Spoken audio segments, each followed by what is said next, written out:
So, Ms. Belsham, there is a motion that has been moved and seconded.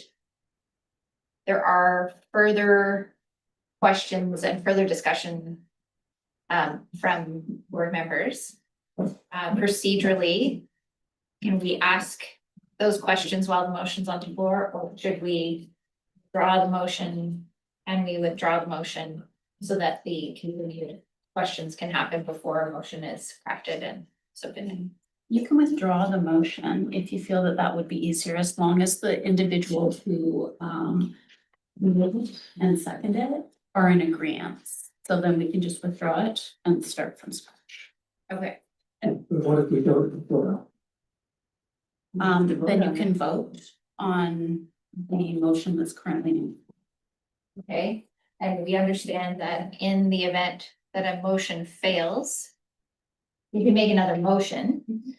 So it's not that it's dead after that motion in time. It's if we were to close this whole topic today and deny the second reading, then it would be Not able to come back for 6 months. not able to come back for, or it would require a new application. I'd like to defer that question to the director of, Director Needham. Yeah, so I guess what I'm hearing is that if there were a vote at this point after there were a motion of second reading, if that vote were to fail, yes, it would end the application. Right. You'd have to apply again. Okay, Thank you. okay, go ahead. Is there an option to defer it for a month? Not while the motion's on the floor. So the motion has to be withdrawn, and then it would be a new motion to defer. Or any other motion that we would like. Yeah. So, mover, would you submit to withdrawing the motion so that the conversation can continue? It's up to you. Yeah. Thank you. You submit. Reluctantly. Fair enough, and I'm not ending the conversation. We're not done. Nobody here is done. Are you okay with? Thank you. Okay, so we do not have a motion on the floor. Does anyone have any further questions for staff on any of this item as we go? I have a request. Okay, go ahead. I'd like to understand the assumptions that inform both the CAC offers. So I'd like staff to bring an analysis of those offers to a future meeting. Okay. So that's a question. I'll let staff come back to us with their preferred way of handling that question. I'm gonna go to Director Herford and then Director Stoner. Go ahead. Yeah, thank you.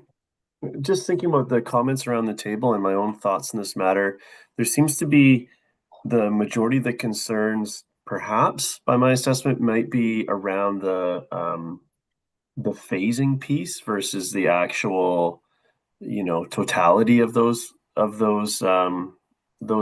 And I just wondered, do we at this level, at this point in time in the process, is it helpful to sort of say, well, we like the package, but we need to work on the phasing, just to sort of keep narrowing down the things that we're working on, or what do we need to agree on to advance this at this time? Okay, thank you. That's a good question for staff. Either Ms. Needham or Ms. Mackay.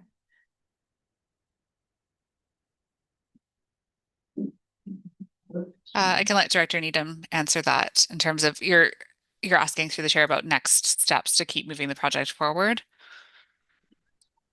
Yeah, to me, it's two parts. One's like the phasing of the development and making sure that we get the things. Another thing is, what are we trying to secure through the phase development or through the development's phasing? So I think broadly, I'm hearing some support for the sort of the totality of the things, but we have at least I have concerns. I've heard other concerns around the phasing piece. So how do we are we able to break it into those pieces, or would be giving an additional reading now with direction to resolve the phasing when it comes back to us? Is that the guidance that we would be looking for?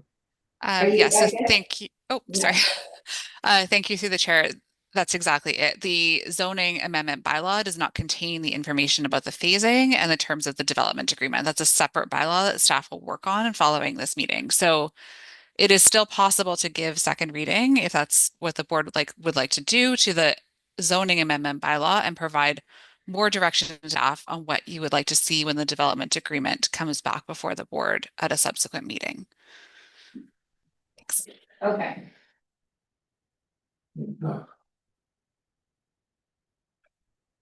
Jenna, you had questions. You've taken your hand down. That answered my questions. Thank you. Great, thank you. Director Pettengill, go ahead. So just if I understand then the suggestion is that we forge ahead with the rezoning, which would leave in the zoning then permission for 12 units. And then we assume in a separate process, we work out a phasing, and if that falls apart, then we have a zoning for 12 units still, and is that the? Thank you through the chair. No, it would only be standing, it would be at second reading. It wouldn't have had third reading or adoption before we're able to work through the full terms of the development agreement. That's what I stated in the presentation. That's a prior to obligation. So the development agreement needs to be in place and signed prior to the board considering adoption of the zoning amendment. Okay, and then the request for further analysis of the CAC, either that would be contained in the development agreement as well, or is that contingent on this zoning amendment? Thank you through the chair. That's a little bit more of a piece of information that could be included in the subsequent staff presentation and staff report. But we can bring that absolutely at the next meeting for board consideration as part of that overall package. Okay, And so that would still fall into option 1 then and not option 2. So we can give second reading with that information. yeah. Yeah. Director Needham, is there anything that we're missing from your perspective? No, from what I've heard from the board, it seems as though the issue is really about phasing and whether transit and the underpass should go in phase 1 or phase 2. And that there's, I think we might need a little bit more clarity about the analysis on the amenities. Those have been presented in past reports. And we don't use a formula at the SLRD. What we use is a negotiated amenities package. So we do it on a case-by-case basis, which gives us the ability to actually, tailor the amenities more specifically to each development. And generally, we end up getting more than if we were just going off a basic formula. But, yeah. Okay, So am I hearing then that I should move that we move option 1, preferred option? Is that what I'm hearing?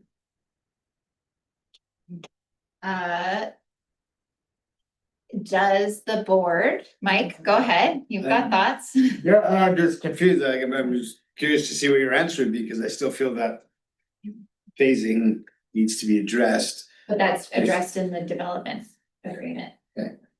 Which is contingent, the adoption can't happen before the development agreement is settled. Yeah. So it feels like there are two concurrent processes. And one will rely on the other, but. Thank you, Chair. If board wished, they could make a resolution requesting that when staff bring the development agreement back again, that certain things move to different phases. So you could specifically ask for what you want, and then when we bring the development agreement back, it would contain that. So that could be a subsequent motion, could it not? Yeah. Oh, who are you pointing to, Jenna? If it's another question, I'd like to answer the first question before I move on to other questions. Director Needham, the resolution, as you just suggested, would be a part of this motion to support second reading, or would you like second reading, separate resolution, and the desire of the board to see different aspects of this to be included in phase one? Yeah, be second reading and that the development agreement be brought back to include X, Y, Z. Okay. Or motion. That would be an and that, it would be a second that. Second motion, I'll okay, move that. okay, I'm not done yet. There's more. There's no. Lots more. We're making it a lot more complicated than anyhow. Director Stoner, I also just want to clarify for the board that we can request that that come back as part of third reading or prior to adoption. I believe that that is at the discretion of the board. So if that's something that we feel like we need earlier, we can do that. okay. Director Pattengill. Okay. So I think for Lori, Well, I was just gonna ask. As the developer is here, can we ask about the underground, the crossway and the phase ones too? so we would need a motion of the board to ask the developer to respond to some of our questions. Would anyone like to hear from the developer? I would. Okay. Yeah, I would, yeah. Okay. I'll call the question. All in favor? Is there anyone opposed? I have 3 opposed. The motion carries. So, Mr. Earhart, would you mind coming to the table, please? And I'll ask that you restrict as much as possible to the questions that are being asked. I know you've heard the whole discussion. The question is, would the tunnel and the transit laybys be contemplated in phase one at the request of the board? We know that your financial situation requires it to be in phase two. However, is there any movement from that?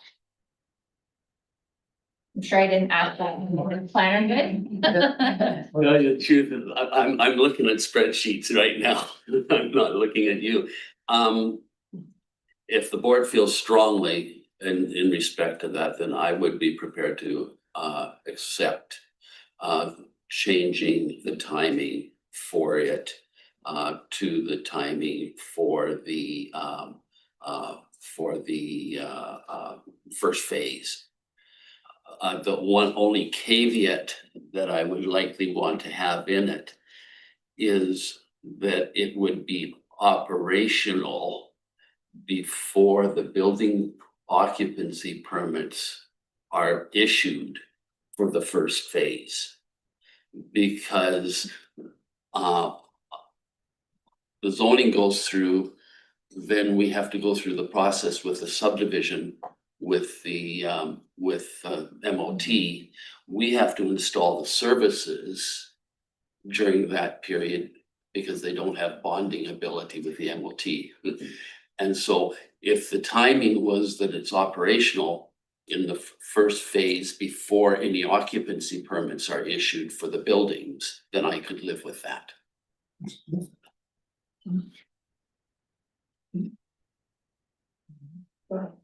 Does, I keep going back to the CAC, but will this affect the amount that you have proposed for the CAC at 2.83? No. No.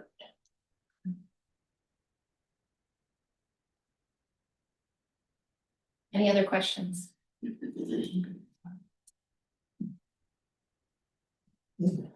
Okay, thank you. Okay.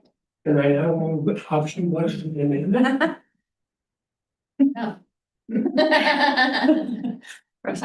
Yeah.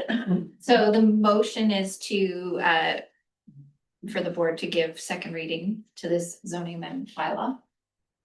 And now I'd like to flesh this out before we put it into a resolution. So why don't we do second reading and a separate motion? No. Mike wants it to be. Well, I'm not gonna be comfortable with the first motion unless I hear what's going on in the second one, so. Okay, let's hear. What are the items that we, So you're talking about the and that suggested by that. Director Needham? yes, Well, certainly that as part, I mean, I won't repeat it because I won't say it as well. I think she nailed it pretty well there, like that, you wanna say it again? Kathy? And the development agreement term sheet be revised such that the transit amenities and the underpass be included in phase one. I said. Okay, there's your motion. Thank Dr. you. Mack, are you happy with that?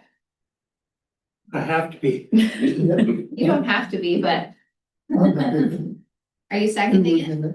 I'll second it, yeah. Great. Comments? Oh. Go ahead, Director Stoner. I guess I have an amendment given that it's been moved and seconded, which would be that we also earmark the cash contribution specifically for affordable housing.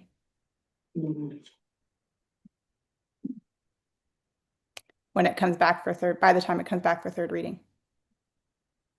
Okay, do I have a seconder for that? Director Herford is seconding it. Do you want to speak to it? Yeah, I'll speak to the amendment. To me, I think that this is a critical part. So when this first came to us, and one of the core policy alignment pieces is that it addresses some of the housing and affordable housing issues within the corridor. Given that we've moved towards making these all market rental, all for sale market units, we did so explicitly to move that to a cash contribution with, at least for me, with an understanding that was going to go towards affordable housing. I think that there's still ongoing discussions around how that actually gets done with the SLRD or neighboring member municipalities. But I do want that cash contribution to be earmarked for affordable housing. And that's a core component for me to be able to support this application. Thanks. I have a thought that I need to share before I let anyone else speak to this. Director Stoner, I appreciate your amendment. I am concerned that we do not have a developer within as a subsidiary of the regional district. We do not have a housing department. We do not have the capacity. And that is why we ask that this cash contribution be allocated to a community amenities contribution to Area C.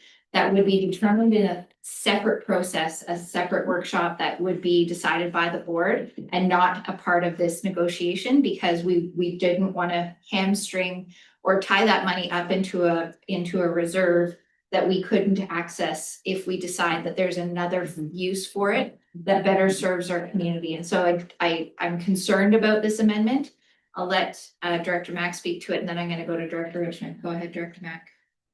And I think it has to be, the thing that we're getting lost here is any community amenity funds that are whatever area they're built in or accumulated in, the area director of that area is sort of the lead on what that money gets spent on.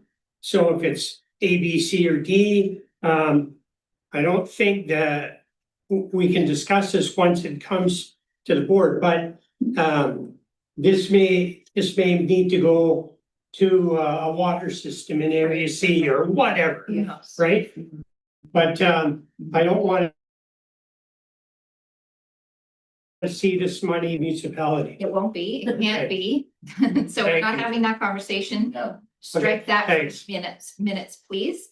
The conversation is that there may be other community needs that this amenity contribution would serve better than. And so if we lock it into a specific requirement, we may need it for something else Yes. in Area C. Yeah. As Yeah. decided by the board, Yep. separate from this process.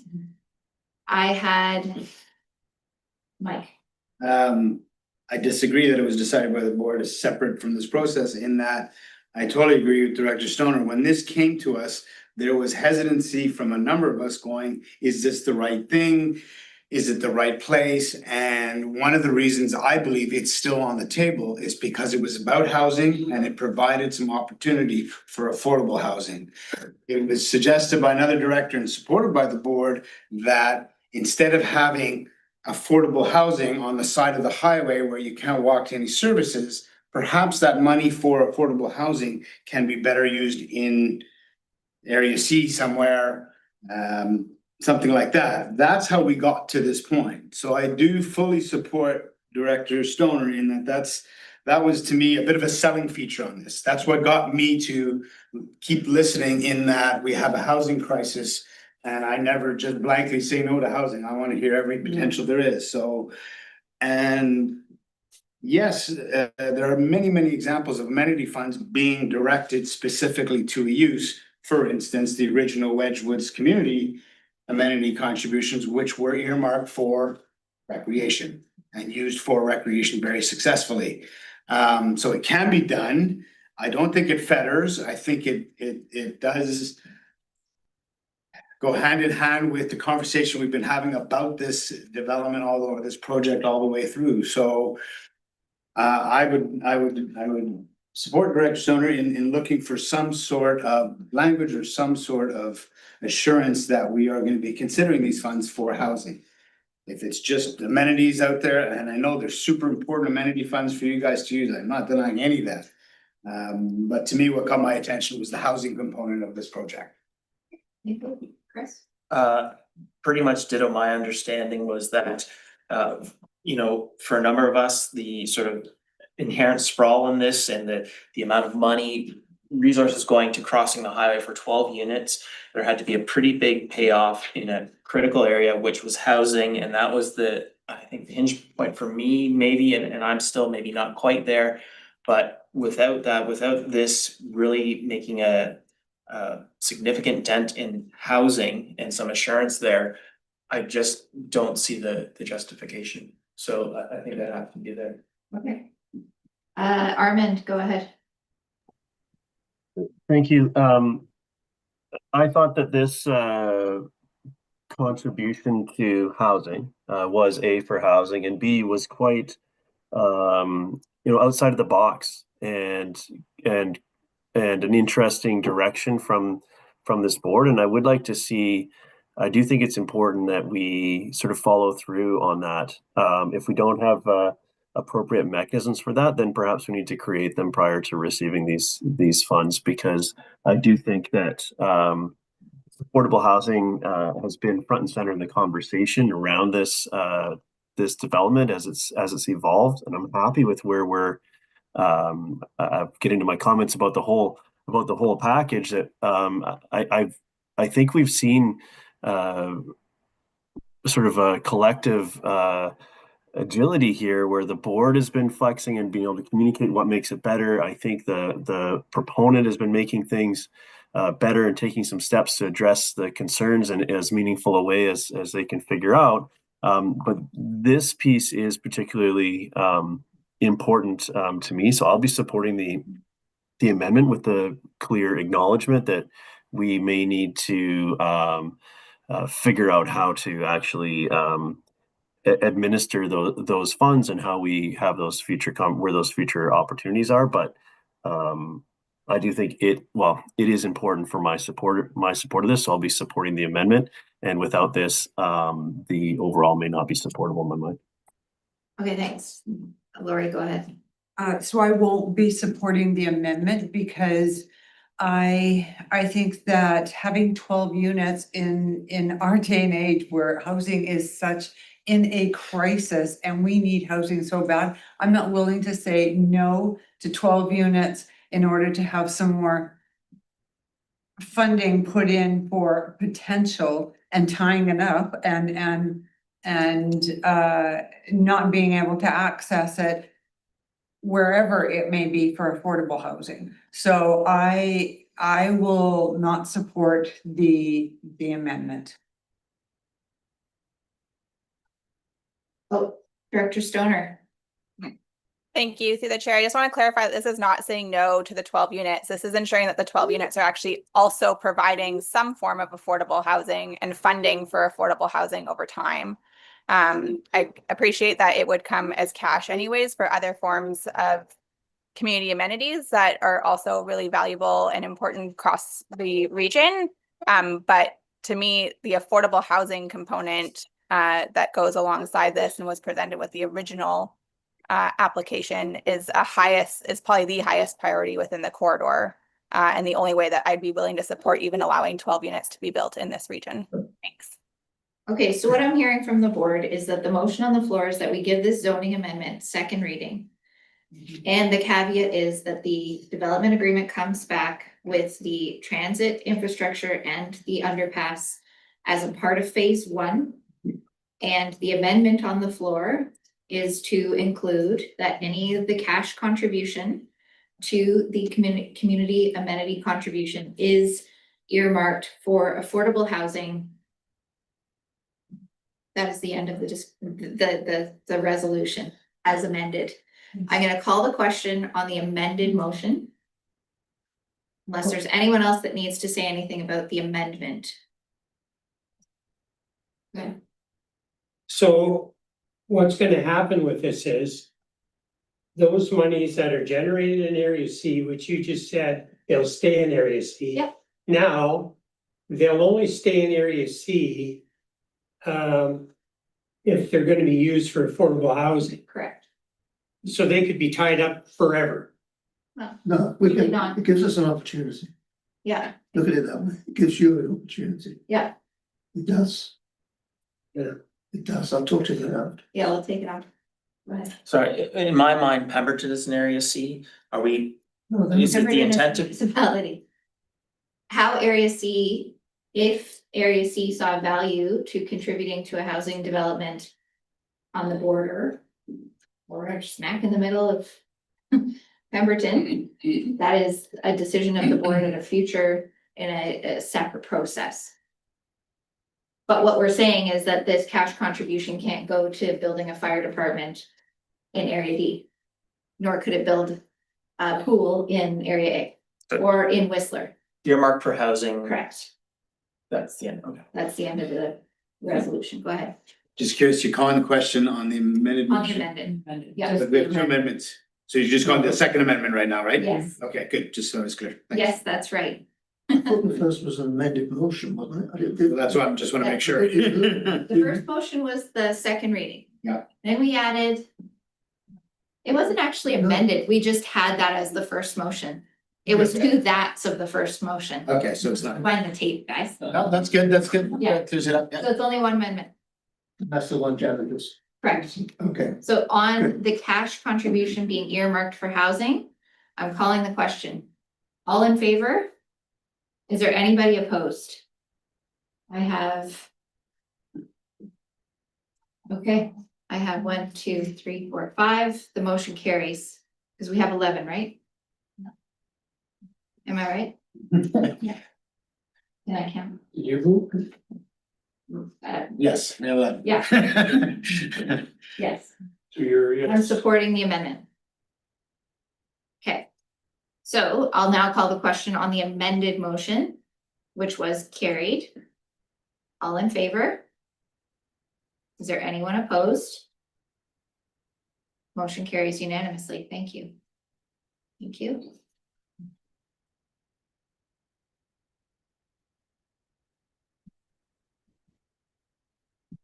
Let's take a 5-minute recess.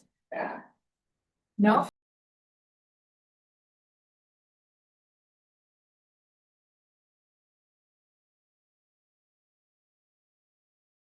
Order, and I will ask that someone please make a motion that we reclose this meeting to the public under sections 91 A, negotiations and planning, and 92B, negotiations. Awesome. Moved by Director Hoppel, by Director Birch Jones, all in favor?